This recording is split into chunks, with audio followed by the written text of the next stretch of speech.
evening is based on my book, They Came Before Columbus, African Presence in Ancient America.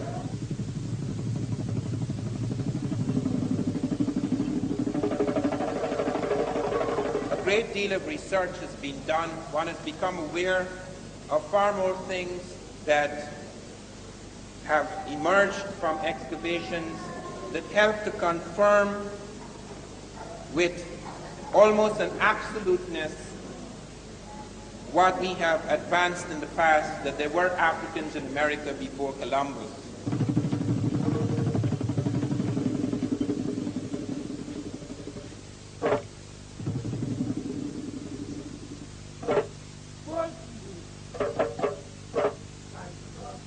They came to America not as slaves but as masters. I am not the first to suggest there were Africans in America before Columbus, nor is anyone in the modern period. Columbus is the first man to suggest it. In his diaries, and there is a marvelous book, a huge book, a trilogy in fact, published in 1904 by John Boyd Thatcher, 3 volumes. It covers more than 1,200 pages, which deals with all the diaries and voyages and journals of Columbus, in which he points out that on his second voyage, Native Americans of Haiti, which was then known as Hispaniola, came to him and told him that black people had come in large boats from the south and the southeast, trading with the Americans in gold-tipped metal spears. Columbus did not believe this, perhaps, but he did a very cautious thing, which is very important to us, in that he sent samples of these metal spears back to Spain. And they were assayed, they were examined by the Spanish metallurgists, and they ruled that these spears had the same ratio of gold, silver, and copper alloys as spears then being forged in African Guinea. Furthermore, the Portuguese told Columbus when he returned from his first voyage, the Portuguese told Columbus that they were aware of Africans leaving from the Cape Verde Islands and going far to the west with merchandise in large boats. There are 2 things to bear in mind here. First of all, the Portuguese were aware of African navigation because the Portuguese had been in Africa since around 1450. They in fact had clashed with the Gambian Navy. The Portuguese also were aware of a landmass to the south as a result of African movements, which will come up later in my talk. And furthermore, Columbus had married a Portuguese woman. He had been to Africa in 1484 at the Portuguese fort at San Jorge de Minas. His brother Bartholomew had married a Portuguese. They were both aware of the Portuguese court, and in fact, they had been trying to get the Portuguese to finance their journey across the Western Ocean before he went to the Spanish courts. Not only do we have, therefore, the documents of the Portuguese and that of Columbus himself, and oral tradition of the Native Americans, and the fact that the Spanish metallurgists had ruled on this and shown that it was African, but furthermore, they have found a cotton in the Cape Verde Islands, a cotton, Gossypium hirsutum var punctatum, which they thought was African because it was just off Africa and it had been taken by the Portuguese as they settled in the Cape Verde and planted before Columbus in the Cape Verde Islands. When it was examined, the cytogenics of the cotton showed that it was not African, it was some cotton grown in the Caribbean and South America, which means cotton which had been grown in the Caribbean and South America had got into Africa before Columbus. How? Not only that, botanical evidence, but the navigational evidence shows, the oceanographic survey of the ocean shows that just off the Cape Verde there is a current that takes you to South America. There are 3 major currents off Africa, about 100 miles off the African coast, that take you automatically to America. Once you are caught in those currents, whether you planned it or not, you have to get to America unless the fish get you first. Anything that remains afloat is pushed towards America. Off the Cape Verde Islands, the current takes you onto the northern tip of South America, into the Caribbean, into the Gulf of Mexico. If you're off the Senegambia, it takes you to South America, into the Caribbean, into the Gulf of Mexico. If you're off the southern coast of Africa, it takes you towards South America, and you could fall into the currents that take you into the Caribbean, into the Gulf of Mexico. The evidence shows that, and I will leave the Columbus period aside for a moment, the evidence shows that there were Africans American not only before Columbus, but before Christ. And it has been carbon dated, and we can establish this beyond the shadow of a doubt. The reason why history has to be reconstructed in the Americas and in Africa in the way it is done now is because we cannot use the same historical methods that are used in Europe. Europe has had the enormous advantage of the conquest in that its libraries have remained fairly intact for many centuries. Our libraries have been shattered, and it's not a question of the lack of libraries. In the Americas alone, there were thousands of books. Only 3 major American books survive, and they're not even in America. They're in Germany, they're in Spain. 3 books survive. One of them is the Popol Vuh, the Bible of the Quiche Maya. You have the Titulo Koyoi, which Jairus Boy mentions. You have other codices. These things are the few things that survive. The destruction of libraries in Egypt, the sack of Alexandria, which destroys, as I pointed out this morning, perhaps 500,000 documents. The destruction of the Moorish documents in which blacks were involved, not just blacks. You have Arabs of different complexions and races perhaps, but you have an Arab-African thing in the Moorish domination of Europe. You have Cardinal Ximenes destroying about 84,000 manuscripts in Arabic at a time when many Africans and Arabs and even others wrote in Arabic as the language of science of the time. And Timbuktu was razed to the ground twice. So it's not just the absence of documents, but the destruction of documents. Fortunately, history does not leave its mark only on written documents. History leaves its mark on everything. If you do not find the books, there are scripts. If you do not find, there are skeletons, there are sculptures, there are plants.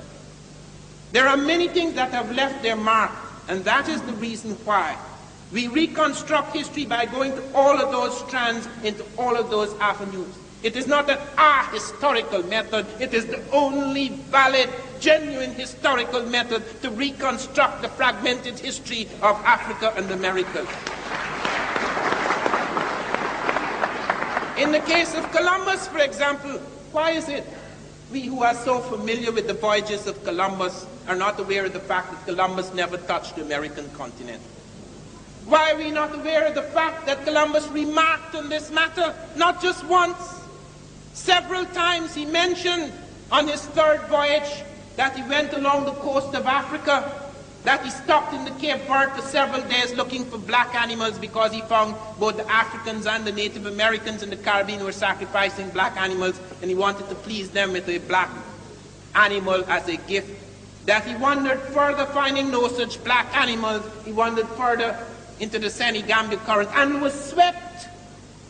He said he had 6 ships, 3 were sent on the normal route, and he was swept on the Senegambia current, making it in far less time, but under grievous conditions, because the Europeans were totally unaccustomed to the great sun burning down upon them in tropical latitudes. And Columbus reports how the heat was so great in the equatorial regions as he took the African route that the caskets burst, the meat roasted and putrefied, and that he feared for the life of his men and himself if rain had not fallen. All these things are recorded in the document. They're just the sides. They're just the sides, things dismissed, pushed aside, until we put together the botanical evidence, Gossypium, Hirsutum var punctatum, the metallurgical evidence that the Spanish metallurgists had assayed the metal spears and showed them to be African, the navigational evidence, because the currents move in that direction, and the Portuguese had noted Africans had the navigational capacity and were actually setting out from the Cape Verde. The documented evidence, both of Columbus himself and of the Portuguese, the oral tradition of the Native Americans, all of these things are there. Until we pull them together, they make no sense, because they're constantly being thrust aside, because they suggest Africans are where they should not be. Let me deal not with that early period, because I merely pointed out as an example of the method that is used to reconstruct history, and that it is a valid and legitimate method, and the only method that is available to us now because of the great destruction of documents. It was in 1858 that peasants in the village of Tres Zapotes in the Gulf of Mexico discovered an enormous stone head. This stone head weighed 10 tons, just a head, 10 tons. It was made of basalt stone, and it had vividly Africoid features, as Dr. Matthew Sterling was later to comment on it nearly a century later, that it was vividly African, vividly Negroid was his term.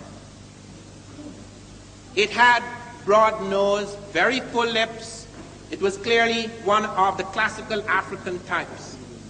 It had a helmet, which had never been seen on any sculpture found that so far in the Americas. Close by it was found a stele, which indicated a date of about 291, November the 4th, 291 BC, 291 years before Christ. They were not sure, however, if that date necessarily related to the head.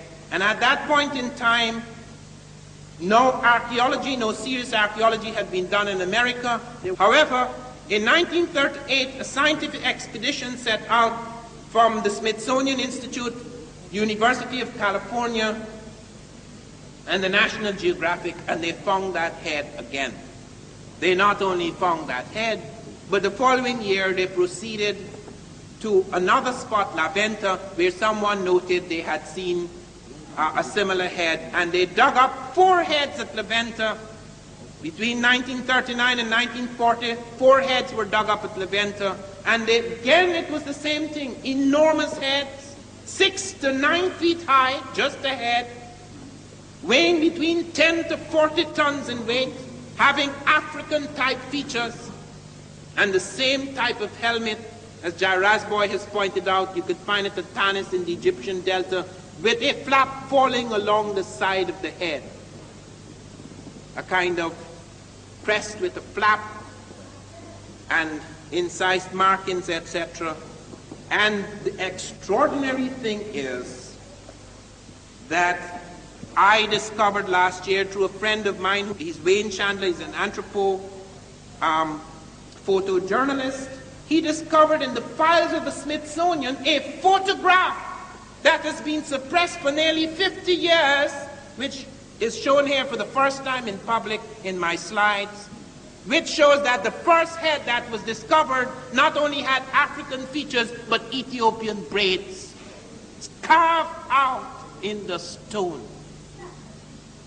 It has never been published, it has never been shown. On top of the heads, the stone heads, they found terracottas, that is clay sculptures of Africa. Now with respect to those with the helmets, with the exception of the one I mentioned, you could say, okay, fine, perhaps it's a mistake, perhaps it's an accident. That's what they said. First they said they were baby faces, that's why they had full nose and full mouth. They were faces of babies.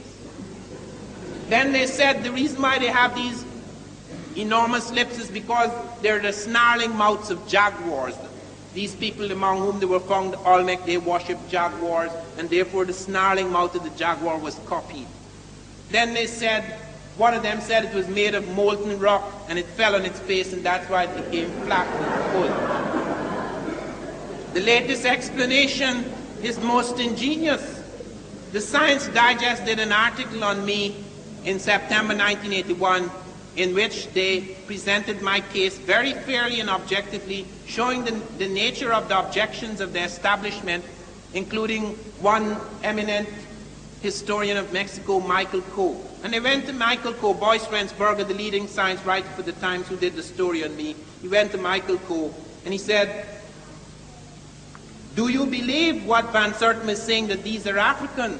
And Michael Coe said, "They don't look at all African, and even if they do," these are his words, you know, "even if they do, the reason why they have full noses, the reason why they have broad noses and full lips is because the tools were blunt and they couldn't make them any sharper." That's the leading authority on the Americas, prehistoric Americas. Let me present the case for the dating. On the wooden ceremonial platform where 4 of these stone heads were found at Levanta, which turned out to be the holy capital of the Olmec world, O-L-M-E-C, Olmec, the first major civilization in America. The dating of the wooden platform, the charcoal, there were 9 samples of charcoal dating, gave a reading of 948 to 680 BC. It's not just the stone head, but in addition to the stone heads, you have terracottas that are clay sculptures of African types. Not only the nose now and the lips, the hair is clearly Africoid. Because even though you could say that some Asiatic types who came across the Bering Straits may have Africoid type features, the hair now is very distinctive, the kink and coil of the Africoid hair, very distinctive on the head of the terracottas. And what is more, and note this, the artist went to the trouble of selecting oxide dyes for the clay so that it could be dark brown or dark red or dark black, so that it could be distinguished from the other terracottas. So that on the dark terracottas, you're finding this African peculiarity of feature. And in addition to that, in addition to the stone heads, of which there are 14 spread over Tres de Portes, La Venta, and San Lorenzo in Veracruz, in addition to the terracottas spread all over that Olmec central area, you have skeletal evidence. Professor Wierzyński, a Polish skull expert, was able to show after his study at Tlatilco, at Cerro de las Misas, and at Monte Alban, in the dry areas of the Olmec civilization, where the Olmec from the swamps had moved into these areas. He showed Africoid types. He said it's probably West African. I have just come from a meeting in New Mexico before 200 professors who are studying ancient scripts, who have established beyond the shadow of a doubt, and I shall deal with that later in my talk, that the Egyptian script traveled to America before Christ around 800 BC. They have found on the Davenport Stela the Egyptian hieroglyphs, the Libyan script, and the Iberian Punic side by side, reading the same thing. And it could not be forged because it was found before the Libyan or the Iberian Punic was deciphered. But they did not know the Egyptian had anything to do with blacks. I informed them.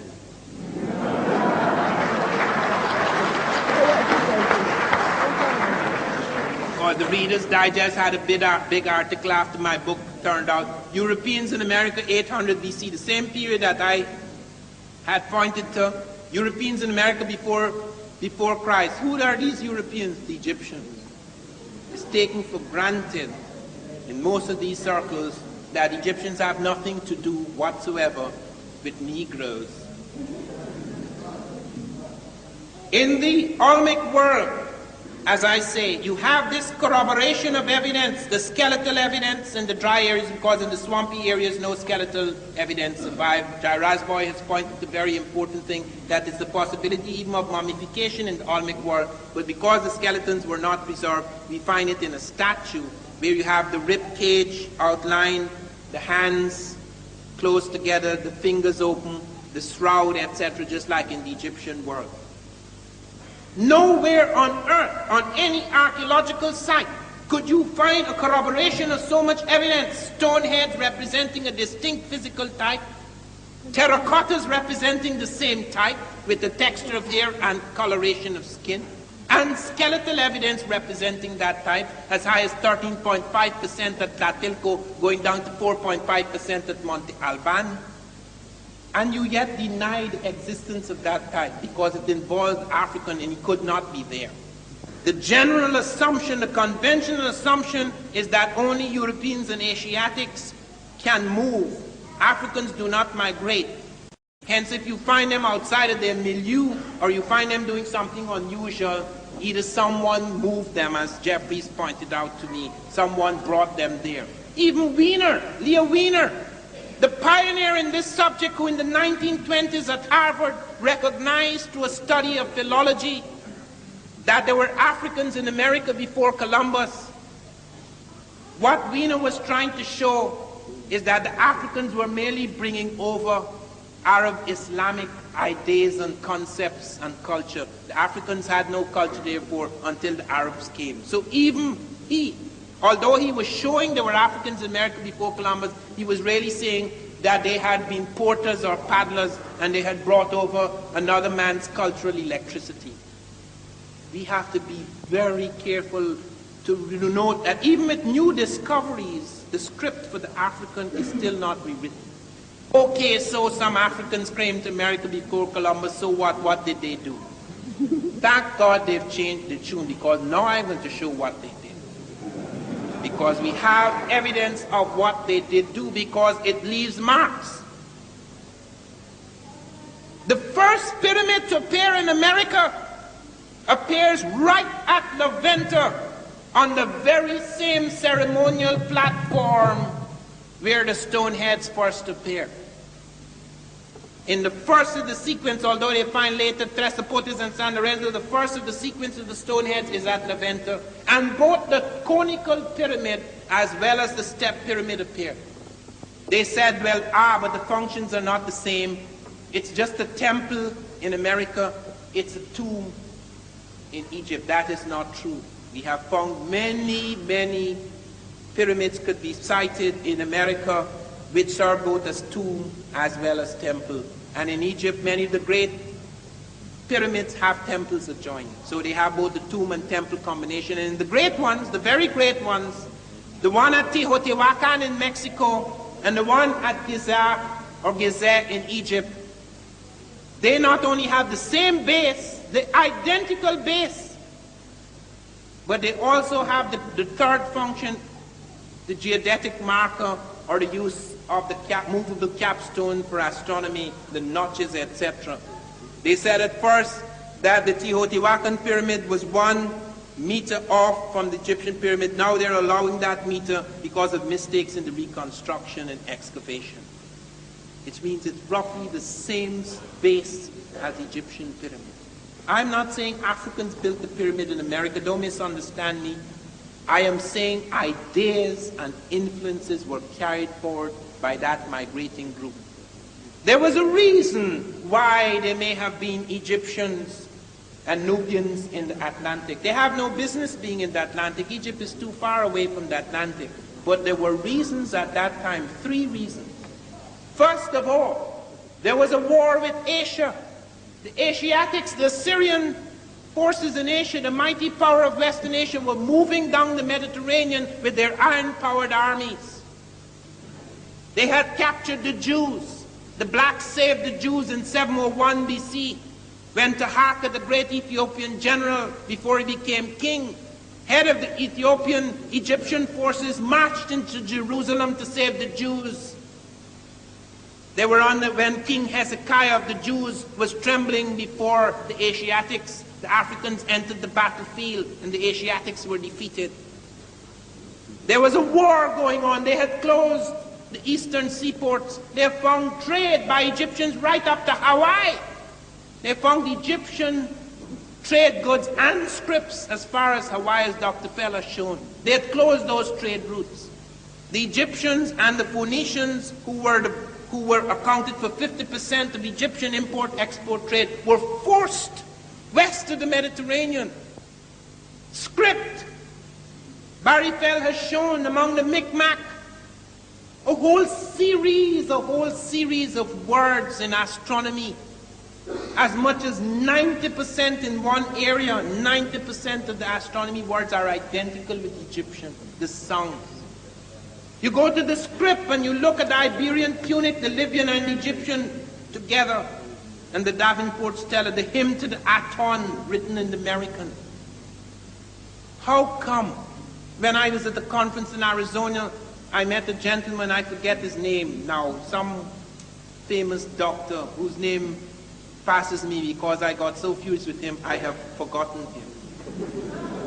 He's written a book on the Micmac, challenges me. I said, all right, sir, if you think that this is a fake, I have both before me. I have the Micmac and I have the Egyptian. You are so acquainted with the Micmac. Show me which is which.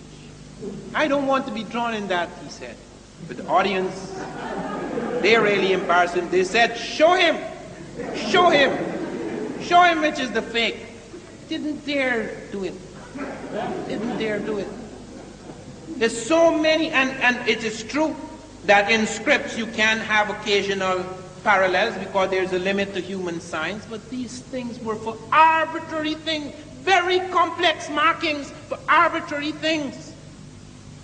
And there was no question of correspondence. Correspondence so remarkable, so plentiful that there was no question, no statistical possibility of accident or fluke or coincidence. You go to Elvia John in the Olmec world, and there is paper made from wood pulp. Nowhere in America were they making paper from wood pulp. Nowhere in the world, except in Egypt at that time, where both the papyrus and the wood pulp was making paper. It was done in China later. It appears in the Olmec world. Isolated incident that appears in the Olmec world. You go and look at their other aspects of their technology. Professor Heiser, who had attacked this thesis all his life, in the last 3 years of his life, he was converted. Do you know what he did? He stopped publishing. He started writing things in favor of the Egyptian thesis, but he didn't publish it. It is now in the Smithsonian as posthumous files. There is where we have found that Heiser showed that the heavy transport techniques the Native Americans were using in the swamps were identical with Egyptian heavy transport techniques.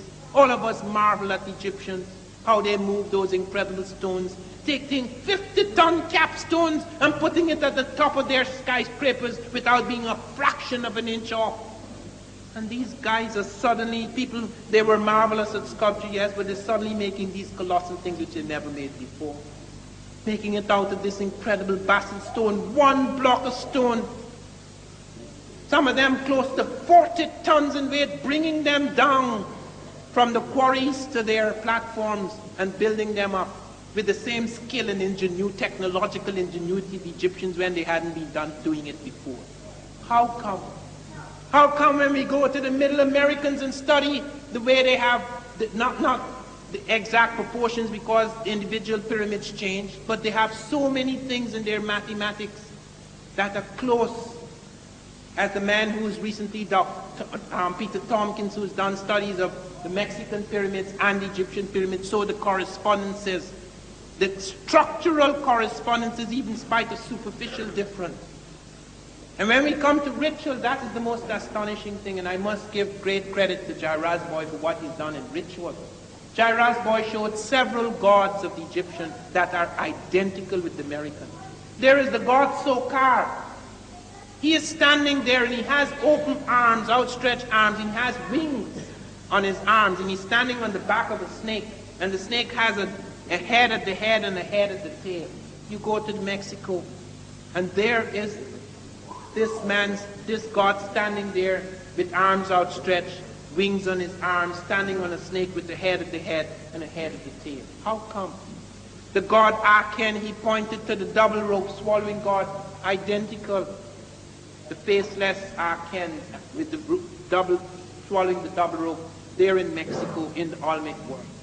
He shows feathered sunshades, made of 3 concentric circles, 3 colors. These are very detailed things. These are very complex correspondences. They're not flukes.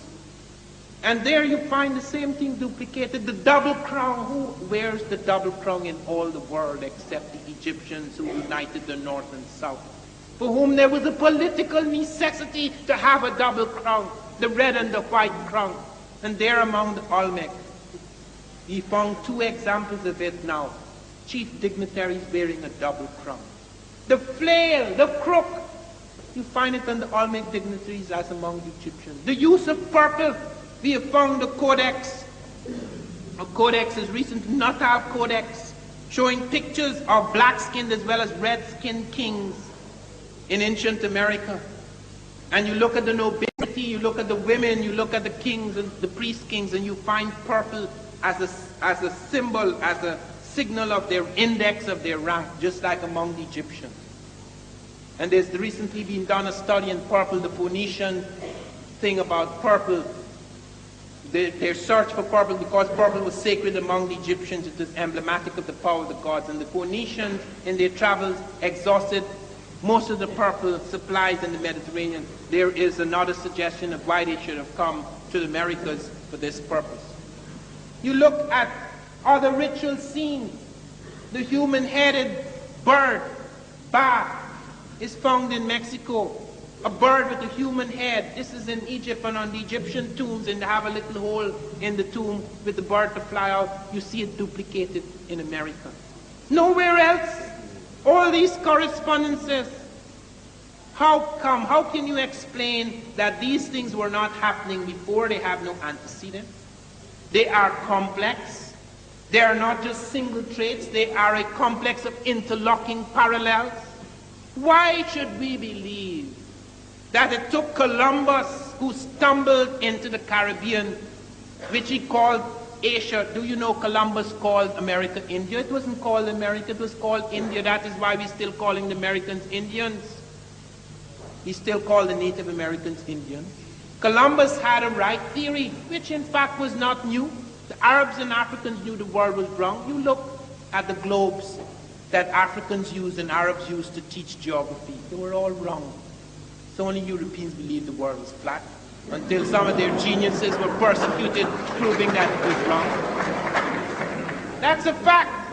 You look at the maps, those early maps. You look at the early globes that were used in geography. But the thing, and you find it in Arabic documents in the Moorish period, there was assumption all through that Moorish period that the world was wrong. Columbus wasn't new about that.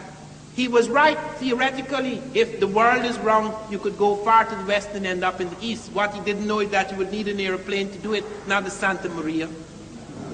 So the Santa Maria collided with another continent, and he assumed, do you know that even though Columbus doubted that it was Asia, you know what he did? He sent his notary, Fernando Perez de Luna, among the ships, and got every man to sign a document that he was off the continent of Asia. He couldn't take any chances. They spent a lot of money sending him out. He had to find India. He had to find the treasures of Marco Polo, come what may. And he got them to sign a document, and he threatened them. If any man were to say they didn't go to the continent of Asia, or they were not off the continent of Asia, if they were officers, they would be fined 500 maravedis, several months' salary, and if they were common sailors, they would be given 100 lashes and have their tongues cut out. That's in the documents. That's the great discoverer, St. Christopher. When he came back, he was coming back to Spain. A storm blew his ships into Lisbon, Portugal. The Portuguese were rivals of the Spanish. He sat down. My book begins, and that is no fiction. I have researched every word of it. He sat down to dinner with the Portuguese king, King John II. They sat to dinner on March the 9th, Saturday evening, 1493. Rain fell the next day. I know all the details that would.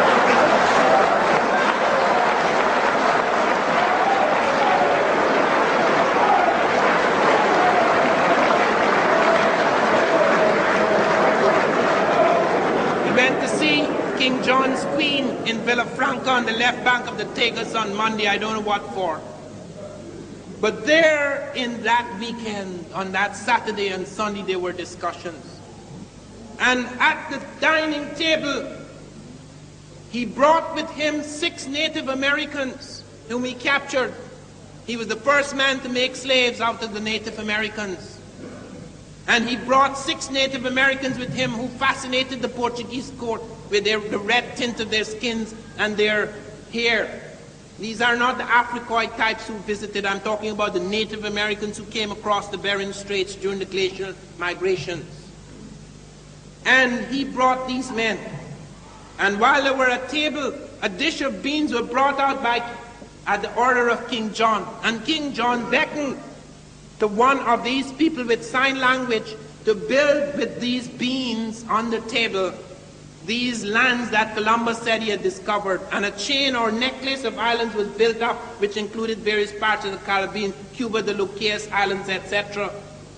And when King John saw the massiveness of the discovery, the so-called discovery, because Spain is small compared to the Caribbean. The Caribbean stretches over 1,000 miles of the Atlantic. Some of you don't think so because you came from it and you think it's pretty small.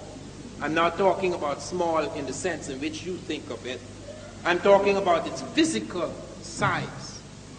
They were upset because the Portuguese, both King John I and II, had refused to give Columbus permission or support. And now the Spanish were going to rule two worlds. And they were so upset by that they asked Columbus to go back home and argue for a line to be drawn across the world to separate the claims of the two Catholic kingdoms. This was known as the Tordesillas Line. It was signed on June the 4th, 1494, before the discovery of South America by Europeans, before Cabral had got there in 1500. And it was drawn across. The Pope did not give it his blessing until afterwards, but it was drawn in 1494 at the Treaty of Tordesillas, and it includes South America, and they'd never seen it. It includes Brazil, 200 miles of territory from that ocean going right back. And why did the Portuguese do that? They hadn't been there. They were concentrating on the route along Africa up into India because of the strength of knowledge they got from Africans who were aware of a southern land mass, just below the equinoctial line within the same latitudes as Guinea. And Columbus was told about it. Columbus went back to Spain and argued because he was then Prince of the Ocean Sea. He came almost like a king. He was nothing. He argued with the Spanish that they should agree with the Portuguese, let them draw the line because there's only water within the line. It's only 375 leagues from the Cape Verde, which is 4.5 miles according to Vespucci. Roman miles give it 4, but they give it 4.5, about 1,600 miles.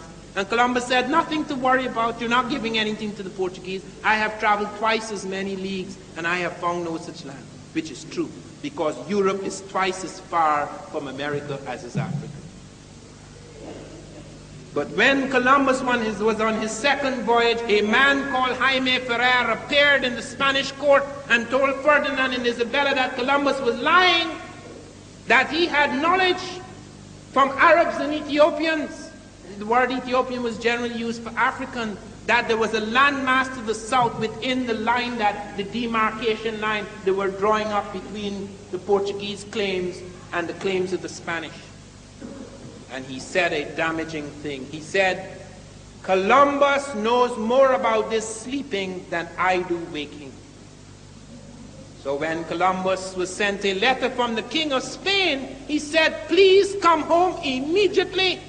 And I want to know all that you know about this demarcation line. Columbus wrote back to say, I have arthritis and I am too ill to move.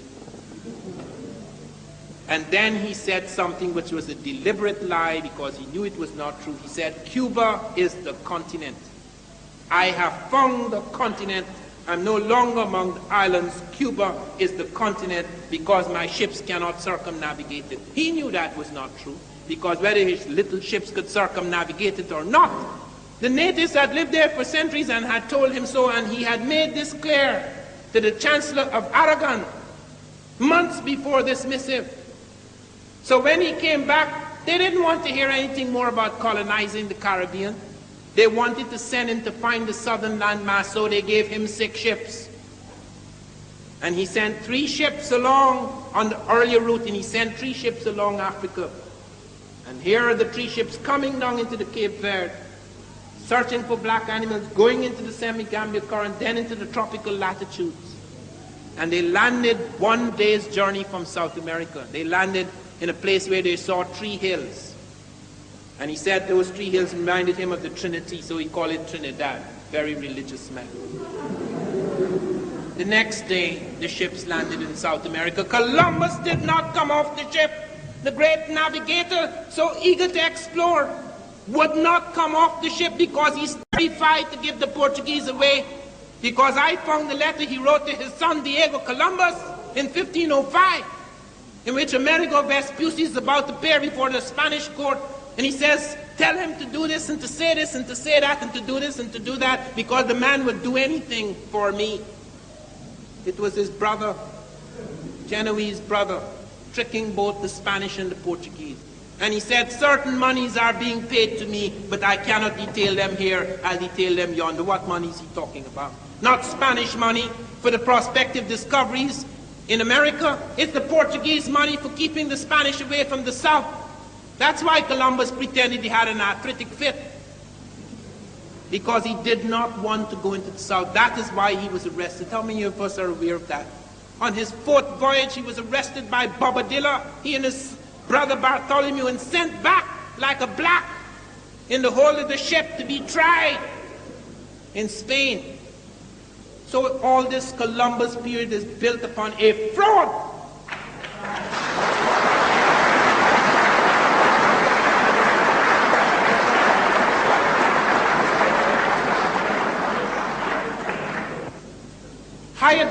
Thor Heyerdahl, the Norwegian explorer, took a papyrus reed boat, which the Egyptians had used and the Ethiopians had used on their inland lakes and elsewhere. And he showed that the curves of this boat showed that it could cross the ocean. It wasn't just for inland shipping, and it was used 800 years before Christ. And he said it can cross the Atlantic. And scientists scoffed at him. Scientists took the papyrus reed and they said, if you put it in a tank, it will sink. And they put it in the tank and it sank. And Heyerdahl said, if I took a piece of the Queen Mary, which is made of iron, and put it in a tank, it would also sink.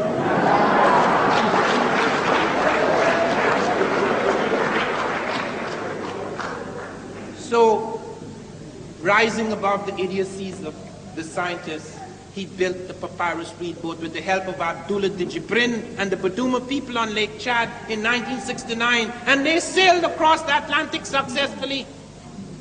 They only got in trouble off Barbados because the Africans had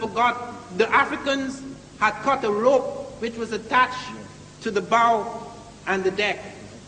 And they cut that rope thinking it merely had to do with curvature and of the bow. In fact, it was a flotation device. That was the only mistake they made. When the Aymara Indians, without the help of African experience, rebuilt the identical boat, because on Lake Titicaca in South America, the identical boat was being used that was used by the Egyptians. They crossed the Atlantic in the Ra 2. And the strange thing about the Ra 1 is that, as I have said, it did not steer to America. It came by itself. The rudders broke on the first day. They could not steer. The currents took the thing from Africa and landed it in America. And Heyerdahl is not the only one. There have been 120 experiments with small boats across the Atlantic. And it has been shown that the small boat can arrive earlier than Columbus or Vespucci. And a man who showed that, you have experiments by Alain Bombard and Hans Lindman. Bombard set out in a dugout, which no African would be mad enough to use on the Atlantic. He set out in a dugout without a crew, without a sail, and crossed the Atlantic safely from Africa to America in less time than either Columbus or Vespucci. And talking about the boats of Columbus and Vespucci, the sails on those boats were Arab Latin sails, which Arabs and Africans had used on the Indian Ocean. They were not European sails. The compass was not invented in Europe. The astrolabe was not invented in Europe. It is true that after the massive and continuous migrations of people to the Americas, that you had an improvement in hulls, an improvement in ships, which went far beyond the other conquered peoples. But at that time, those boats were not superior. So to think that man had to sit down and wait for centuries until the stumble of Columbus landed in India and called Cuba the continent and South America an island, This has nothing to do with the truth of the past. But as I come to a close, I want you to bear this in mind. The history of the world is not written. The history of Europe, perhaps.